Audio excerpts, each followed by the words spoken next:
మీ జీఐఈటీ ఇప్పుడు జీజేయుగా మారింది. 2000కు పైగా ప్లేస్మెంట్స్, ఐపీఎం, కేపీఎంజీ వంటి సంస్థలతో ఇంటిగ్రేటెడ్ కోర్సులు. యూపీఎస్సీ కోచింగ్, అడ్మిషన్లు ఓపెన్. సాధారణంగా పాములు పగబట్టడం, లేకుంటే కాకులు పగబట్టడం ఇలాంటివి వింటూ ఉంటాం. కానీ ఒక ఏనుగు పగపట్టి 14 సంవత్సరాల పాటు వెతికి ఒక కుటుంబాన్ని అంతం చేసినటువంటి ఘటన గురించి మీకు తెలుసా? ఈ విషయం చూస్తే మీరు షాక్ అవుతారు. ఏనుగులకు జ్ఞాపక శక్తి చాలా ఎక్కువ అని అంటారు. అవి తమకు చేసినటువంటి మేలును ఎంతలా గుర్తుంచుకుంటాయో, తమకు జరిగిన కీడును పగను కూడా అంతేలా గుర్తుంచుకుంటాయని పెద్దలు చెబుతుంటారు. కానీ ఒక ఏనుగు ఏకంగా 14 ఏళ్ల తర్వాత ఒకే కుటుంబాన్ని వెతుక్కుంటూ వచ్చి మరీ దాడి చేయడము మీరు ఎప్పుడైనా విన్నారా? ఏదో సినిమాలో రాసుకున్న కట్టుకథలా అనిపిస్తుంది కదా, కానీ ఇది అక్షరాల నిజం. విధి ఆడిన వింత నాటకంలో పగబట్టిన ఒక ఏనుగు దాడికి ఒక కుటుంబం చిన్నాభిన్నమైంది. ఈ గుండెలు పిండేసే నిజ జీవిత సంఘటన నేపాల్లో జరిగింది. ఆ పగబట్టిన ఏనుగు కథ ఏంటో పూర్తిగా ఇప్పుడు తెలుసుకునేటువంటి ప్రయత్నం చేద్దాం. ఈ కథ 2012లో మొదలవుతుంది. నేపాల్లోని చిత్వాన్ నేషనల్ పార్క్ సమీపంలో మాడి అనే పట్టణం ఉంది. అక్కడ శనిచర భోటే అనే వ్యక్తి తన కుటుంబంతో జీవించేవాడు. అంతా సాఫీగా సాగుతున్న వాళ్ళ జీవితాలలోకి ధ్రుబే అనే ఏనుగు రూపంలో యమపాశం దూసుకువచ్చింది. 2012 డిసెంబర్లో ధ్రుబే ఏనుగు ఊరిపై పడి చేసిన భయంకరమైన దాడిలో శనిచర తన కన్న తల్లిదండ్రులను కోల్పోయాడు. కళ్ళెదుటే కన్నవారు ఏనుగు పాదాల కింద నలిగిపోవడం శనిచరను తీవ్ర దిగ్భ్రాంతికి గురిచేసింది. ఆ ప్రాంతంలో ఉంటే ఏ క్షణమైనా తమ ప్రాణాలకు ముప్పు అని భావించాడు. తన కుటుంబాన్నైనా కాపాడుకోవాలని నిర్ణయించుకున్నాడు. ప్రాణాలు అరచేతులు పెట్టుకొని ఏనుగులు దాటలేని రాప్తి నదిని దాటి దాదాపు 9 మైళ్ళ దూరంలోని జగత్పూర్ అనే ప్రాంతానికి వలస వెళ్ళిపోయాడు. ఇంత దూరం వచ్చాం, మధ్యలో నది కూడా ఉంది, ఇక ఆ మృత్యువు మనల్ని ఏమీ చెయ్యదు అని అతను ఊపిరి పీల్చుకున్నాడు.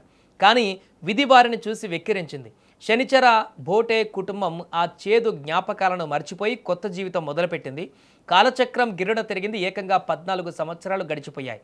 సరిగ్గా ఈ నెల ఆరంభంలో జగత్పూర్లోని శనిచర ఇంటిపైన అర్ధరాత్రి ఊహించని దాడి జరిగింది.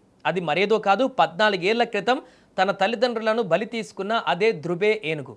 అది వాసన పసిగట్టి మరీ నదులు దాటి వారిని వెతుక్కుంటూ వచ్చింది. కళ్ళెదుటే తన 25 ఏళ్ల కోడలు ఆషిక, 4 ఏళ్ల పసి మనవడు భరత్ను అతి కిరాతకంగా చంపేసింది. నదులు దాటి ఇంత దూరం వస్తే మమ్మల్ని ఏం చేయలేదని నమ్మాడు. కానీ ఇన్ని సంవత్సరాల తర్వాత అదే ఏనుగు మమ్మల్ని వెతుక్కుంటూ వచ్చి నా కోడలని పసి మనవడిని బలికొంది. ఇక మేము పారిపోవడానికి భూమి మీద చోటే లేదంటూ ఆ పెద్దాయన పడుతున్న రోదనలు అక్కడున్న వారి కంట నీరు తెప్పిస్తున్నాయి. ఇంతకీ ధ్రుబే ఏనుగు ఆ కుటుంబం మీద ఎందుకంత కోపం, ఎందుకంత పగ పెట్టుకుంది అనేటువంటి విషయానికి వెళ్తే, చిత్వాన్ నేషనల్ పార్క్ రికార్డుల ప్రకారం నేపాల్లో ధ్రుబే అత్యంత ప్రమాదకరమైన ఏనుగు. 2010 నుంచి నేటి వరకు ఈ ఒక్క ఏనుగే ఏకంగా 25 మందిని చంపేసింది. అటవీ అధికారులు దీని కదలికలను పసిగట్టడానికి 2016లోనే దీని మెడలో ఒక రేడియో ట్రాకింగ్ కాలర్ అమర్చారు. 2020, 2023లో దాన్ని మార్చారు కూడా. అయినా సరే దాని దాడులను అరికట్టలేకపోతున్నారు. ఒక జంతువు గురించి ఇంటర్నెట్లో ఏకంగా ఒక వికీపీడియా పేజీ ఉందంటేనే అర్థం చేసుకోవచ్చు అది ఎంత భయంకరమైనదో. నిజానికి ఈ ఏనుగు కావాలని ఆ కుటుంబం మీద పగబట్టిందా, లేక ఏనుగుల సంచార మార్గంలో మనుషుల నివాసాలు ఏర్పడడం వల్ల ఈ కాకతాళీయమైన దాడి జరిగిందా అనేది ఎవరికీ అంతుచిక్కని ప్రశ్నగా మారింది. అడవులు తగ్గిపోవడం, అడవి జంతువుల నివాసాలను మనం ఆక్రమించడం వల్లే ఇలాంటి ఘర్షణలు పెరుగుతున్నాయని నిపుణులు ఆవేదన వ్యక్తం చేస్తున్నారు. కానీ ఏది ఏమైనా ఒకే ఏనుగు 14 ఏళ్ల గ్యాప్లో ఒకే కుటుంబంలోని 4 ప్రాణాలను బలి తీసుకోవడం ప్రకృతిలో జరిగిన ఒక అత్యంత విషాదకరమైన ఘటనగా మిగిలిపోతుంది. మరి ఈ ఘటన పైన మీ అభిప్రాయం ఏంటో కూడా కామెంట్ చేయండి.